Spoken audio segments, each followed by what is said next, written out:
এই যে বাদাম তেলের দাম বাদাম বেশি হয়ে গেছে। এখন দেখেন আপনার শতকরা 30% মানুষ হুন্ডা চালায় বাদাম প্রয়োজনে, আর শতকরা 70% যুবকেরা হুন্ডা চালায় বিনে প্রয়োজনে। ও হুন্ডা নিয়ে কি করবে? কোনো কাজেও যায় না। আসর হইলে আপনার বয়ফ্রেন্ডকে নিয়ে হুন্ডা নিয়ে বাদান পার্কে বাদান ঘুরতে যায়। কত কন্যাকে আছে না নাই? আর এই জন্য তেলের কাছে যাইয়ে ওই প্রেমিকে নিয়ে ঘুরবে, দেখে ঘন্টার পর ঘন্টা বাদান পাম্পে যা বাদান আপনার সিরিয়াল দিয়ে বসে থাকে। প্রেমিক রিং দেয়, খবর কি তুমি না আমাকে নিয়ে যাবে? কয় আমি সিরিয়ালে আছি।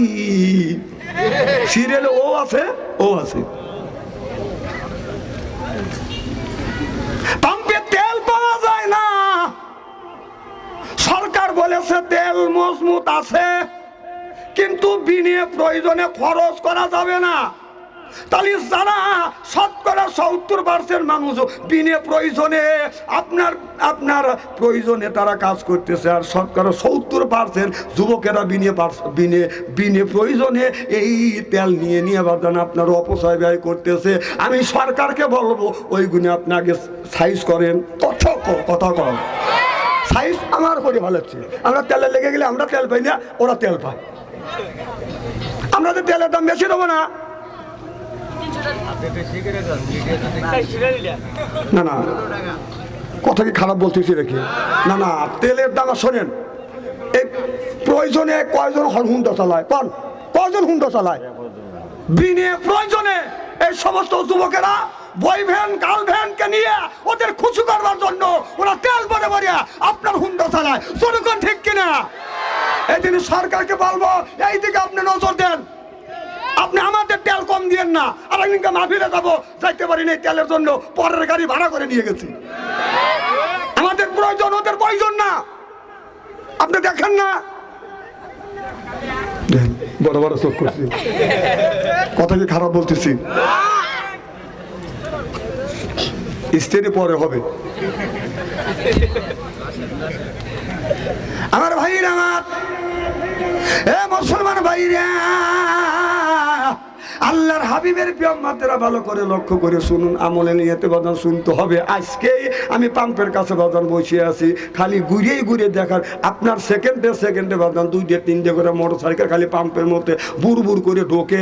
আমি খেয়াল করে দেখছি বুড়া মানুষ পাইছে বাদান আপনার মাত্র 5 জন, আর সব পাইছে বাদান ইয়ং ম্যান। ওরা কি করবে? প্রেমিকিয়া ক্রিয়া ওরা ঘুরবে। কত আমি বুড়া মানুষ দেখলাম না, 3-4 জন মাত্র বুড়া মানুষ পেলাম, আর সব পাশে হলো ইয়ং ম্যান। না, বাংলাদেশে বুড়া মানুষ নাই। না, তুমি তো বুড়ো মানুষ না, তুমি 25 বছরের যুবক, আবার বিয়ে করো কথা। শোনেন, বাংলাদেশে প্রত্যেকটা পুরুষের ভাগে 3 জন করে মহিলা পড়ে গেছে। কেউ বলে, বিশেষজ্ঞরা বলে তার সব বেশি পড়ছি। যদি আমি এই দেশের প্রেসিডেন্ট যদি হইতাম, তবে এমন একটা সময় আসবে, আমি হয়তো থাকবো না। এই সময় এমন একটা সময় আসবে, বাংলাদেশে পুরুষকে 3টে বিয়ে করবার জন্য বাধ্য করবে সরকার। 20টা বছর অপেক্ষা করেন, হয়তো আমি থাকবো না। যারা যুবক আছাও, তোমরা কান খুলে শুনে রাখো, আর জিনিসটা রেকর্ডিং করে রাখো। 2 দিন আর 2 দিন আগে আর 2 দিন পরে বাংলাদেশে নারীর হার যখন বেড়ে যাচ্ছে, বাংলাদেশে এমন একটা সিচুয়েশন তৈরি হবে, এমন একটা সময় আসবে, এই সময়ের মধ্যে সরকার বাধ্য করবে যাদের সামর্থ্য আছে 2টা 3টে 4টে বিয়ে করা বাধ্য করবে। ঠিক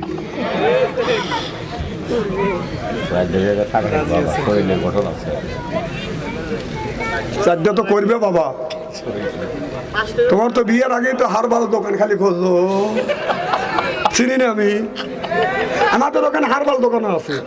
আল্লাহর কসম করে বলতেছে, মাহফিল সাক্ষী, বুড়া মানুষ আমাদের বয়সের লোক একটাও যায় না, খালি ইয়ং ম্যান। কতদিন ধরে বিয়ে করতে কয়? 1 সপ্তাহ দিলে কম বউ চলে গেছে না। না না, যাওয়া হাইসো না বাবা, হাইসো না। এগুলি জান্নাতি নিয়ামত, এটা জোর করে জিনিস আনা যায় না। হারবাল খায়া কতদিন জোর খাটাইবে? আল্লাহ এদিক তাকান, কোনো কথা নাই, আমার দিকে তাকান। আল্লাহ দেওয়া জিনিস সেই জিনিস আপনারা নষ্ট করে ফেলছেন, এ জবাব কার কাছে দিতে হবে? আল্লাহর কাছে। জিকির করুন লা ইলাহা ইল্লাল্লাহ, লা ইলাহা ইল্লাল্লাহ, জোরে লা ইলাহা ইল্লাল্লাহ, লা ইলাহা ইল্লাল্লাহ।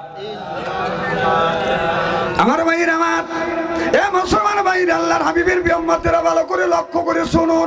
ওই যে ছোট বাচ্চার কথা মনে আছে, ওই সৎ মা এই মেয়েটাকে বাজান দেখতে পারে না, মেয়েটাকে বাজান মারধর করে, বাজান বাবার কাছে গেলে বাবা বাজান নির্য বিচার দেয় না। এবার মেয়েটা বাজান, ওই মেয়েটা বাজান মার কবরের পাশে যাইয়া ছোট্ট বাচ্চা মানুষ কান্দেছে, এই লোকটা দেখছে এমন কোনো মানুষ নাই বাজান, তার চোখে বাজান পানি আসে না, কলিজায় আঘাত লাগে না, হৃদয় আঘাত লাগে না, এমন কোন হৃদয় আপনার হৃদয়হীনতা মানুষ নাই। ওই দৃশ্য দেখলে বাদাম চোখে পানি আসে না। ছোট বাচ্চা মার কবরের পাশে বসে বসে কাঁদতেছে আর বলতেছে, মা রে তুমি দুনিয়ায় নাই, আব্বা আবার বিয়ে করেছে, মা তুমি তো নারী, মা আব্বা যেই মেয়েটাকে বিয়ে করে আনছে সেটাও নারী, তুমি তো মা জাতি, ওটাও তো মা জাতি, মা রে নিজের ছেলেকে খাবার দেয়, ভালোবাসে, আদর করে, মা আজকে তুমি নাই, মা কেউ আমারে আদর করে না, আমারে খাবার দেয় না, আমারে গালি দেয়, আমাকে মারছে, মারে তুমি দুনিয়ার থেকে বিদায় হয়ে গেল, মা আমাকে কেন রেখে গেল, আমাকে কেন তুমি সাথে নিলে না। এই মেয়েটার কান্না দেখে এলাকার এমন কোনো মানুষ নাই, এই মেয়েটার এই দৃশ্য দেখে কান্না দেখে বাদান কান্দে না। 3 আঙ্গুল তুললে আমি বোধ হতে বিড়ির নেশা ধরছি, এ জ্ঞানটা আমার আছে। আর 4 আঙ্গুল তুলে আমি বলবো যে প্রেমিক মিস কল দিছে, দেখা করতেই হবে। এই 4 জন লোক ব্যতীত বিনে অনুমতিতে যদি চলে যান, প্রয়োজন হলে দৌড়ে তার লুঙ্গি টেনে ধরবে, জোরাজোরি করলে লুঙ্গি খুলে দেবে। না না, ওদের তো বলা যাবে না, ওই যেই বলবেন ভয় ওরা চলে দেবে অমনি। কিছু লোক মাহফিলে আসে পক্সি দেওয়ার জন্য, এগুলি আমি জানি। আর বলিয়েছে আমি বাড়িয়ে থাকবো না, মিস কল দেওয়ার সাথে সাথে। হ্যাঁ, তো আজকে এমন একটি কথা বলবো, তত্ত্ব নির্ভর কথা বলবো, ইনশাআল্লাহ বলার তৌহিদের সকলে কোন আমি। আমার ভাইরা, আমাদের যেমন আল্লাহ মানুষ বানাইছে, আমাদের আগে আর একটা জাতি ছিল, সেই জাতি 1,36,000 বছর এই জমিন ছিল, তারা ছিল জিন জাতি। কি জাতি? জিন জাতির নবী ছিলেন 5টা। কয়জন? 5 জন নবী ছিলেন। পঞ্চম নবী ছিলেন, তার ছেলের নাম খবিস। তার ছেলের নাম কি? খবিস। আর মেয়ের নাম কেউ বলে নীলকিস, বেশিরভাগ লোক বলে খবিসা। খালি 5 নম্বর নবীর ছেলে আর মেয়ের নাম, ছেলের নাম হলো খবিস আর মেয়ের নাম হলো খবিসা, অর্থাৎ নীলকিস। এই এরাই ছিলেন 2 ভাই বোন। 2 ভাই বোন, ওরা 2 জন জিনা করছে, নাউজুবিল্লাহ, একটা জোরে কর। এখন একটা মেয়ের 5 মাসে বাচ্চা হলেও অত টের পাওয়া যায় না, যাদের সব মেয়ের কি টের পাওয়া যায় না। কি করে টের পাওয়া যায়? যখন 8 মাস যখন হয়ে গেছে, পেটটা সামনের দিকে আগা গেছে, তখন জিজ্ঞেস করছে এই কাম করছো কার সাথে? খবিসের সাথে। খবিস সে সাথে যখন জিনা করিয়া পেটে 7 মাস 8 মাসে যখন বাচ্চা, তখন এলাকার মধ্যে হই হই শুরু হয়ে গেল যে কি চাও? খবিসার বিয়ে নাই দেওয়ার আগেই পেটে বাচ্চা আইছে। আমার কথা কি বুঝতেছেন? দেখুন এইগুলি জানাজানি হয়ে গেল, একটা নবীর ছেলে, জিনদের 5ম নবীর ছেলে আর 5ম নবীর মেয়ে, 2 ভাই বোন এই যখন এই কাম করছে, তখন ধরিয়ে তাদের বিয়ে পড়া দিছে। তাহলে যে বাচ্চাটা, ওই বাচ্চাটা হলো ইবলিস। ওই বাচ্চাটার নাম কি? জনগণ, ওই বাচ্চাটার নাম কি? তাহলে দেখেন, ওর জন্মেরই ঠিক নাই। কে? আমার কথা কি বুঝতেছেন? এই ইবলিস যখন দুনিয়ায় আসলেন, ইবলিসের বাবা খবিস ওকে পড়তে দিলেন প্রাইভেট পড়ালেন 1000 বছর। খবিসের বন্ধুকে বললো, বন্ধু আমার ছেলেকে যে তোমার কাছে লেখাপড়া করতে দিছি, আমার ছেলের পড়াশোনা কেমন? কয় আপনার ছেলের প্রচুর জ্ঞান, এইরকম জ্ঞানী মানুষ পৃথিবীতে আসবে কিনা আমি জানি না, তবে 2টা জিনিস আছে। কয় কি? কয় এই 2টা জিনিসই ওকে পৃথিবীর মধ্যে নিকৃষ্ট বানাবে। যে 2টা জিনিস কি? কয় 1 নম্বর হলো অহংকার। কি? অহংকার। আর 2 নম্বর আমিত্ব, আমি ব্যাপার জানি কেউ জানে না, এরকম লোক আছে না নাই? আছে। এই 2টা জিনিসই মানুষকে শেষ করে ফেলবে। জিনটা যখন আল্লাহর কথা শোনেন না, আল্লাহ ফেরেশতাদেরকে বলল যে এই রকম জাতির আমার দরকার নাই, ওদের মাইরে ফেলো। তখন হযরতে জিবরাইল আলাইহিস সালাম, ইসরাফিল আলাইহিস সালাম, মিকাইল আলাইহিস সালাম, আজরাইল আলাইহিস সালাম 4 ফেরেশতাকে আল্লাহ হুকুম দিল, যাও ওদেরকে মাইরে ফেলো। যখন ফেরেশতারা যখন জমিনে আসলো, জিনের যে 5ম নবী ছিল তারা বলল যে বারবারই ফেরেশতারা আমাদের সাথে খালি মারামারি বাজাচ্ছে, আমাদের দেখতে পারে না, তোমরা জিন জাতির লাঠি সরকি অলঙ্কা যার যার কাছে আছে, যাও ফেরেশতার সাথে মারামারি করা লাগবে। সব মাঠের মধ্যে চলে আসলেন মারামারি করবার জন্য, যার কাছে যা আছে। এখন জিবরাইল আলাইহিস সালাম ওই 3 ফেরেশতাকে বলতেছে, আপনারা কিছু বলেন না, আল্লাহ আমাকে 600 পাখা দিছে, দেখেন আমি কি সাইজ করে, আপনারা শুধু তামাশা দেখেন। 600 পাখার মধ্যে 1 পাখা দিয়ে নাড়া দিছে, কাঁচা গলে গেছে। আমার কথা কি বুঝতেছেন? সব জিন শেষ। তো জিবরাইল আলাইহিস সালাম বললো যে আপনারা দেখেন কেউ বেঁচে আছে কিনা, যা দেখে যে কেউ মারা গেছে, কেউ শেষ, কেউ যাওয়া যাওয়া, কিন্তু একজন খালি কান্না হচ্ছে, নিঃশ্বাস যাচ্ছে, সেটি হলো ইবলিস। বয়স হলো 1000 বছর। কয় হাজার বছর? 1000 বছর বয়স। তো আজরাইল আলাইহিস সালাম বলল যে বন্ধু জিবরাইল, ওকে আমি হত্যা করি? কয় না, ওকে হত্যা করা যাবে না, আল্লাহর কাছে অনুমতি চাই। ওকে নিয়ে দেখতেও খুব ভালো দেখা যাচ্ছে, ওকে নিয়ে আরশে আজিমে আমরা আমাদের মতো করে লেখাপড়া শিখি, ইবাদত করা শিখি। তা আল্লাহর কাছে অনুমতি চাইলে, আল্লাহ তুমি যদি অনুমতি দাও তাহলে ইবলিসটাকে নিয়ে আমরা লেখাপড়া শিখাবো। আল্লাহ কয় যে ও হে জাতি নিয়ে, আল্লাহ ইন্নাল্লাহা আলিমুম বিজাতিস সুদূর, সকল মাখলুকের মনের খবর কে জানে? আল্লাহ। আমার ভাইরা, আমার মুসলমান ভাইরা, আল্লাহর হাবিবের প্রিয়ম্বররা ভালো করে লক্ষ্য করে শুনুন, আমার নিয়তে বাদান শুনতে হবে। এবার বাদান ওই ইবলিসকে নিয়ে 1ম আসমানে যখন নিয়ে গেলেন, বাদান 1ম আসমানে যাইয়া 1ম আসমানের পাতা আপনার ওই ফেরেশতার সর্দারের নাম হলো বাদান ইউসুফ। এই ইউসুফ ফেরেশতাকে যা বললে, তুমি এই যে ইবলিস এই ছেলেটাকে তুমি এই শিক্ষা দাও, আমল শিক্ষা দাও। ওখানে আমল করতে লাগলেন। এই ইবলিস 1ম আসমানে ওবাদান আপনার ইবাদত করতে লাগলেন, ইবাদত করলেন 70,000 বছর। ওই জায়গা ওই ফেরেশতা নাম দিল, ওর নাম দিল বাদান খাসে। এরপরে 2য় আসমানে যাইয়া আরো 70,000 বছর বাদান ইবাদত করবার পরে ওই জায়গার নাম দিলেন বাদান মুমিন। এরপরে 3য় আসমানে যাইয়া 70,000 বছর এরকম করে বাদান ইবাদত করবার পরে ওই জায়গার নাম দিল বাদান ওলি। আমার ভাইরা, আমার এইরকম করতে করতে 7 আসমানে যাইয়া যখন ইবাদত করলেন, 7 আসমানের ফেরেশতা ওর ইবাদত বন্দেগী দেখে ঘোষণা দিলেন, এটা সাধারণ লোক না, সাধারণ জিন না, এটা হলো মুআল্লিমুল মালায়েকা, অর্থাৎ ফেরেশতাদের সর্দার। আমার কথা কি শুনতেছেন?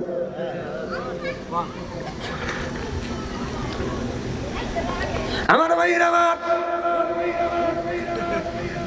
দীর্ঘদিন ইবাদত করবার পরে আল্লাহর কাছাকাছি যখন হয়ে গেলেন, আল্লাহর কাছাকাছি যখন হয়ে গেলেন, এবার ওই ইবলিস ডেকে বলে, আল্লাহ আমি একটা জিনের সন্তান, আর এত আদর করে এত ভালোবাসা। এ বাবা, এই যে কথা কইস না রে, তোমরা বাচ্চা মানুষ, কথা বলো না, উঠো না। দেখছে তো গুলির সাইজ, দেখছে যাবে তো ওই রকম গুলি হবে। ভয় খাইছে কথা মনে হয়। মার হবারটা জোরে কর, জোরে কর, মার হবা আর ওর জোরে। আমার ভাইরা, আমার ভালো করে লক্ষ্য করে শুনুন। এবার রাত। ইবলিস বলে, আল্লাহ আমি জিনের সন্তান, তুমি আমাকে এত বড় বানাইছো, এত দূর পর্যন্ত নিয়ে আসছো, আল্লাহ আমি তোমার লৌহ মাহফুজটা দেখতে চাই। আল্লাহ বললেন ঠিক আছে ফেরেশতা, ওকে লৌহ মাহফুজে নিয়ে যা। লৌহ মাহফুজে নিয়ে গেলেন। আপনার ইবলিস লৌহ মাহফুজে লক্ষ্য করে দেখে জায়গায় জায়গায় বাদান, পশ্চিম পাশে বাদান লেখা আছে এই মানুষ দুনিয়ায় আসবে, এরপরে কখন কার মৃত্যু হবে, কার কোন রিজিক হবে, কার সাথে কার বিয়ে হবে, কার সাথে কার প্রেম হবে, কার সাথে কার ভালোবাসা হবে, কোন দিন আপনার বাংলাদেশে তেলের দাম বেশি হইয়া আপনার পাম্পে পাম্পে বাদান গাড়ির জ্যাম বাজে যাবে, সব লেখা আছে। বিশ্বাস হয়? আপনারা যে এখানে বসবেন, এখানে মাহফিল হবে বাদান, সেটাও বাদান লেখা আছে। মাহফিল থেকে কোন মানুষটা উঠে যাবে সেটাও বাদান লেখা আছে। মিস্টার ইবলিস এই গুণে দেখবার পরে বাদান আপনার পিছনের দিকে তাকিয়ে দেখে লেখা আছে লানাতুল্লাহি আলা ইবলিস, লানাতুল্লাহি আলা ইবলিস। চিন্তা করলেন, আল্লাহর কাছে বললেন, আল্লাহ এনে লেখা আছে লানাতুল্লাহি আলা ইবলিস, এ তো সাংঘাতিক। ইবলিস এসে দুনিয়ার মানুষকে ধ্বংস করবে। আল্লাহ বলো সেই ইবলিস, এই শয়তান কে হবে? সে শয়তান ও ভাবছে যে আমি কি যার মনে যা লাভ দেওয়া ওঠেই তা। আল্লাহ বললো যে কিছুদিন পরে তুমি টের পাবে। কয়দিন পরে? কিছুদিন পরে। আমার ভাইয়ের আমার, ইবলিস দীর্ঘ সময় সিজদায় পড়ে শুধু এইটা পড়তে লাগলেন লানাতুল্লাহি আলা ইবলিস, লানাতুল্লাহি আলা ইবলিস। এইভাবে বাদান এইরকম বাদান জিকির করতে করতে ৭০,০০০ বছর বাদান চলে গেছে। ৭০,০০০ বছর পর লেখা রয়েছে, পিছন দিকে তাকা দেখে লেখা রয়েছে আমা আরসালনাকা ইল্লা রাহমাতাল লিল আলামিন। সুবহানাল্লাহ বললেন না? আমার এইটা দেখবার পরে আল্লাহ এটাকে আল্লাহ বললেন এইটাই হলো আমার এই তামাম পৃথিবীর জন্য রহমত হিসেবে আমি আল্লাহ পাঠাবো। সুবহানাল্লাহ বললেন না? ইবলিস আবার সিজদায় পড়ে আরো ৭০,০০০ বছর পর্যন্ত এইভাবে বাদান আপনার এইভাবে জিকির করতে লাগলেন আমা আরসালনাকা ইল্লা রাহমাতাল লিল আলামিন। ৭০,০০০ বছর পর্যন্ত এই রাহমাতুল লিল আলামিন কে হবে এই কথাটা বাদান জপলেন। এখন পিছন দিকে ৭০,০০০ বছর পরে সিজদা তুলে পিছনের দিকে তাকা দেখে এখানে লেখা আছে আউযু বিল্লাহি মিনাশ শাইতানির রাজিম। ইবলিস বলল আল্লাহ আগের চাইতে এখন যেই কথাটা লেখা আছে এটা তো আরো ভয়ঙ্কর। আপনার শয়তানের ওয়াসওয়াসা থেকে আল্লাহ তুমি আমাকে হেফাজত করো। আল্লাহ বলো ওই ব্যক্তিটাকে আমাকে বলো, আমাকে দেখা দাও, আমি যাইয়া ওর কাছে যাইয়া দিনের দাওয়াত দিতে চাই। আল্লাহ বললেন ইবলিস তুমি এই জিনিসটা তুমি মাথায় রাখো, তুমি নিজেই টের পাবা ওই লোকটাকে। এবার আল্লাহ বলল ইবলিস কোন ব্যক্তি যদি আল্লাহ তাকে যদি সৃষ্টি করে আর সেই ব্যক্তি যদি আল্লাহর হুকুম না মানে, আল্লাহ যদি তার উপরে গজব দেয় তাহলে কোনো কি অসুবিধা আছে? বলে আল্লাহ তোমার কথা যে না শুনবে তাকে তুমি গজব দিতে পারবে, সে কেন বাধা দিবে? আল্লাহ সে গজবের কাজ করলে তো তুমি গজব দিবে। আল্লাহ বলো এইটা তুমি এরকম করে সই করো। এবার ইবলিস ওই জায়গায় সই করলেন। আল্লাহ বললেন এরকম গুঠুরি বানাইয়ে কবজের মতো তুমি তোমার কাছে রাইখে দাও, প্রয়োজন হলে তোমার কাজে লাগবে। এমন সময় আল্লাহ এক ফেরেশতাদেরকে দায়িকা পরিকল্পনা করলেন আর বললেন ইন্নী জাইলুন ফিল আরদি খলিফা, আমি আল্লাহ খলিফা এবং প্রতিনিধি তৈরি করতে চাই। ফেরেশতারা বলল আল্লাহ খলিফা প্রতিনিধি কেন তুমি তৈরি করবে, কি জন্য তৈরি করবে? আল্লাহ বলে ও আল্লাহ ইবাদিল্লাহিস সলিহিন, আমার ইবাদত আমার দাসত্ব আমার বন্দেগী করবার জন্য। সুবহানাল্লাহ বললেন না? ফেরেশতারা বলল আল্লাহ জিন জাতি পাঠাইছিলাম, এই জিন জাতি দুনিয়া লয়তানি শয়তানি চুরি ডাকাতে বদমাইশি চবুলকিরি সন্ত্রাসী চাঁদাবাজি জোরদার মুল্লুক তার পালকিদার বউ বলি তার এমন একটা সমাজ বদন অসভ্য সমাজ তৈরি করেছিলেন। আল্লাহ আবার আপনি যদি মানব জাতি পাঠান জিন জাতির মতো এই মানব জাতি লয়তানি শয়তানি চুরি ডাকাতে বদমাইশি চবুলকিরি করবে, অতএব পাল্লা তোমার যত ইবাদত বন্দেগী আছে সব ইবাদত বন্দেগী আমরা করব। আল্লাহ বলে ইন্নী আলামু মা লা তা'লামুন। আল্লাহ বললেন ফেরেশতারা আমি আল্লাহ যা জানি তোমরা তা জানো না। আল্লাহ 4টা ফেরেশতাকে পাঠালেন, ফেরেশতারা যাও কাবা ঘরের পাশে, কাবা ঘরের আপনার আমার যে কাবা ঘর আছে ওই কাবা ঘরে পাশ থেকে যে মুরাদ কাবা ঘরের চতুর্দিকে আমার রহমতের একটা বরকতি মাটি আছে, ওখান থেকে এই চত্বরের কাছ থেকে যে কোনো এক জায়গা থেকে তুমি মাটি নিয়ে আসো। অর্থাৎ মাটির স্বর দিয়ে মাটির নির্যাস দিয়ে এই মানুষকে ভাবলাম তৈরি করেছে। আপনি যদি বলেন হুজুর মাটির নির্যাস তো তামাম পৃথিবীর ছড়িয়ে আছে, কিন্তু কাবা ঘরে মাটির নির্যাস পালো কোথায়? আল্লাহ ফেরেশতা দিয়ে তামাম পৃথিবীর মাটির স্বর আল্লাহ কাবা ঘরে রেখেছে যেন আমার বান্দারা ওই জায়গা যারা যারা গরিবে তাদের জীবনের গুনাহ মাফ করে দিবে কে? যখন যায়েন আল্লাহ যদি সমর্থ দেয় যায়েন ওখানে যা ঘুরলি গুনাহ মাফ করে দেয় কে? আল্লাহ। যখন আল্লাহ ইন্নাল্লাহা ওয়াদাকুম ওয়াদাল হক, আল্লাহ ওয়াদা দিয়েছে যে আমার বান্দা ওখানে ঘুরলি আমি আল্লাহ বান্দার জীবনের গুনাহ মাফ করে দেবো। যখন সুবহানাল্লাহ। এদিকে যার শক্তি সামর্থ্য আছে টাকাতে কি করবেন ভাই? আজ মলে কাল 2 দিন, আজ মলে কাল 2 দিন। এই তো একজন আমাকে দেখাইলো মা ছোট্টবেলায় মা ছোট্ট বাচ্চাকে রেখে একটি মেয়ে রেখে মা দুনিয়া থেকে বিদায় হয়ে গেছে। কুল্লু নাফসের যায়কাতুল মউত, মালাকাল মউত যখন কাছে এসে গেছে, মা বিদায় হয়ে গেছে। বাবা চিন্তা ভাবনা করলেন এখন কি করা যায়, একটা মাত্র মেয়ে। বাবার বয়স হলো 20 থেকে 25 বছর। এখন 25 বছর যুবক মনে মনে চিন্তা করতেছে আল্লাহ এখন যদি আমি বিয়ে না করি কেবল আমার সংসার শুরু, আল্লাহ এখন আমি কি করব? যুবকটা দিশে না পাইয়া সব মানুষ বললো তোমার 20 থেকে 25 বছর বয়স, এইভাবে কি জীবন যায়? তুমি একটা বিয়ে করো। ওই যুবকটাই একটা বিয়ে করছেন। বিয়ে করবার পর ওই মহিলার গর্ভের থেকে যখন ছেলে সন্তান হয়েছে আর ওই যে এক পক্ষের একটা মেয়ে আছে, ওই মেয়েকে ঠিক মতো বাদান খাবার দেয় না। সৎ মা ওই মেয়েকে খাবার দেয় না, ওই মেয়েটাকে ভালো চোখে বাদান দেখতে পারে না। নিজের মেয়েকে পেট ভরে খাওয়ায়, নিজের বাচ্চাকে পেট ভরে খাওয়ায়, আর সৎ মেয়ে তার জন্য রাখিয়া দেয়। এতে বাদ বোন খায় নাই, ভাই খায় নাই, ওইটা কয় এই যে তোর বোন খায় নাই, তোর ভাই খায় নাই, এতে বাদ তুমি খাও। মেয়েটা চোখের পানি ফেলে দিয়ে দিয়ে কান্দে আল্লাহ আজকে যদি আমার মা বেঁচে থাকতো মাওলা এই রকম করে আমাকে কোনোদিন কষ্ট দিত না। আল্লাহ আজকে আমার মা নাই, সৎ মা আজ আমাকে দেখতে পারে না। ওই মেয়েটাকে ওই মা কথায় কথায় গালি দেয়, কথায় কথায় বাদান মারে। বাবার কাছে বিচার চাইলে ওই বাবা সঠিক বিচার দিতে গেলে ওই বাবার সাথে মার বাদান দ্বন্দ্ব লাগে। যখন এরকম বউ আছে না নাই, সংসার চালা পুরুষ জাতি, নারী লাগায় পেঁয়াজ, প্রত্যেক বাড়ি হয় গো খেলা, আলি বাড়ি সেরা ম্যাচ। ঘরে জ্বালা বাইরে জ্বালা, জ্বালার নাই শেষ, নারী জাতি নষ্ট করলো সোনার বাংলাদেশ। প্রেমপ্রীতি ভালোবাসা নারী করছে শুরু, হিসাব করে দেখলাম নারী প্রেমের নাটের গুরু।